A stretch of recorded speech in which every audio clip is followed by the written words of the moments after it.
आखिर भारत ने चांद पर 4 चांद लगा ही दिए। इसरो ने वो कर दिखाया जो आज तक किसी भी देश ने चांद के साउथ पोल पर नहीं किया। कई दिनों से सारी दुनिया की निगाहें चंद्रयान 3 पर टिकी हुई थी।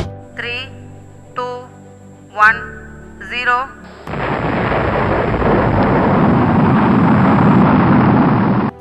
आखिरकार भारत के चंद्रयान 3 ने 23 अगस्त बुधवार के दिन शाम में विक्रम लैंडर को चांद के साउथ पोल पर उतारकर इतिहास रच दिया। साउथ पोल पर सफलतापूर्वक उतरने वाला भारत पहला देश बन चुका है। विक्रम लैंडर को साउथ पोल के करीब सॉफ्ट लैंडिंग कराना था, जो बड़े अच्छे ढंग से हो चुका है और ये भारत के साथ साथ दुनिया भर के लिए बहुत बड़ी उपलब्धि है। और इसके साथ ही भारत चांद पर सॉफ्ट लैंडिंग करने वाला चौथा देश बन चुका है। इससे पहले रसिया, चाइना और अमेरिका चांद पर सॉफ्ट लैंडिंग कर चुके हैं। 14 जुलाई को दोपहर 2:35 पर श्रीहरिकोटा से उड़ान भरने वाले चंद्रयान 3 ने अपनी 40 दिनों की लंबी यात्रा पूरी कर ली। तो आउटलुक डायरी में आप सबका स्वागत है।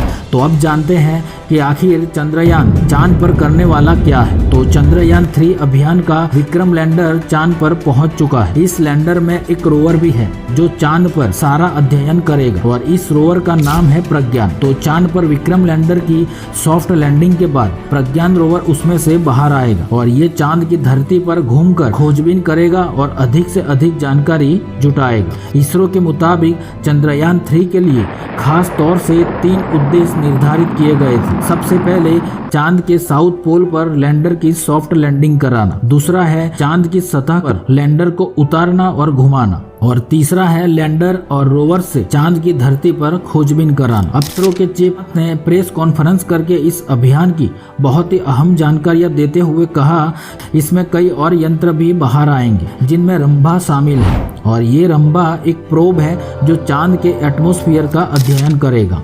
अब ये प्रज्ञान रोवर 2 बहुत ही इम्पोर्टेंट खोजबीन करने वाला है, जिनमें सबसे पहले लेजर से चांद की जमीन की स्कैनिंग की जाएगी और इसके साथ ही जमीन में मौजूद केमिकल प्रॉपर्टीज को भी जानने की कोशिश करेगा। तो चांद की धरती पर विक्रम लैंडर का एक साइड पैनल खुल जाएगा, जिससे प्रज्ञान रोवर के लिए रैंप बनेगा, यानी उतरने के लिए रास्ता बन जाएगा, जिससे वो बाहर आए। प्रज्ञान रोवर 1 सेंटीमीटर प्रति सेकंड की रफ्तार से चांद की धरती पर चलेगा। इस दौरान कैमरों की मदद से प्रज्ञान रोवर चांद पर मौजूद चीजों की स्कैनिंग करेगा और यहाँ वो चांद के मौसम का भी पता करेगा। इसमें ऐसे पेलोड लगाए गए हैं जिससे चांद की सतह के बारे में बेहतर से बेहतर जानकारी हासिल की जा सके। इसरो के चीफ ने बताया कि इस अभियान की सबसे मुश्किल घड़ी उपग्रह को अंतरिक्ष में ले जाकर छोड़ना था और फिर दूसरी मुश्किल घड़ी इसको चांद की सतह पर लैंड कराना था, लेकिन आखिरकार वो हमने कर दिखाया। अब यहाँ आपको बताते चले कि थोड़े ही दिन पहले रसिया का ल्यूना 25 20 अगस्त को चांद की धरती पर क्रैश हो चुका है, जबकि हमारा चंद्र अभियान सफल हो चुका है। रूसी स्पेस एजेंसी ने कहा कि टेक्निकल रीजंस की वजह से क्रैश हुआ था। ल्यूना 25 को लैंडिंग से पहले की कक्षा में इंस्टॉल करने वाला इंजन 84 सेकंड की बजाय 127 सेकंड तक काम करता रहा, इसीलिए ल्यूना 25 दुर्घटनाग्रस्त हो गया और रसिया का ल्यूना 25 से संपर्क टूट गया।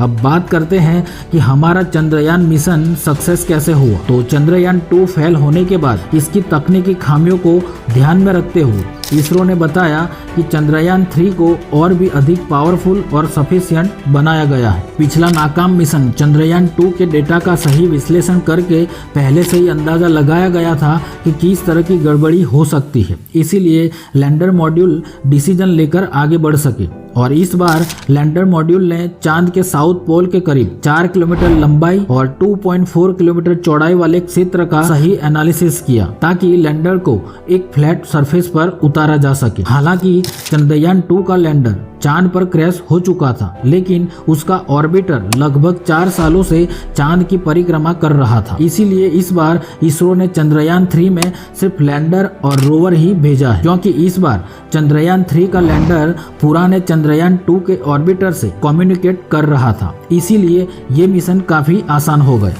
इसके साथ ही इसरो के चीफ मिस्टर सोमनाथ ने अमेरिकी अंतरिक्ष एजेंसी नासा के साथ साथ ऑस्ट्रेलिया और ब्रिटेन के ग्राउंड स्टेशन का भी शुक्रिया अदा किया। उन्होंने बताया कि इस अभियान में कई विदेशी एजेंसियों ने भी मदद की है, जिसकी वजह से इस अभियान में सफलता मिल पाई। अब सवाल है कि चंद्रयान 3 को चांद के साउथ पोल में ही क्यों उतारा गया। तो इसरो का कहना है कि हमने चंद्रयान 3 को चांद के साउथ पोल पर इसलिए उतारा है कि हम उन चीजों को खोजना चाहते हैं जो अब तक नहीं खोजी गई। हमें डार्क क्रेटर्स की जो तस्वीरें मिली है उससे ये पता चलता है कि वहाँ पानी मौजूद हो सकता है। अगर चंद्रयान 3 को चांद पर पानी होने के ठोस सबूत मिल जाते हैं तब तो साइंटिफिक पॉइंट ऑफ व्यू से नए रास्ते खुल जाएंगे, जो हमारे लिए बहुत बहुत गर्व की बात होगी और पूरी दुनिया में भारत का नाम स्वर्ण अक्षरों से लिखा जाए। तो उम्मीद है आउटलुक डायरी का ये वीडियो भी आपको पसंद आया होगा। तो अगली वीडियो तक अपना बहुत सारा ख्याल रखिए। Goodbye, take care.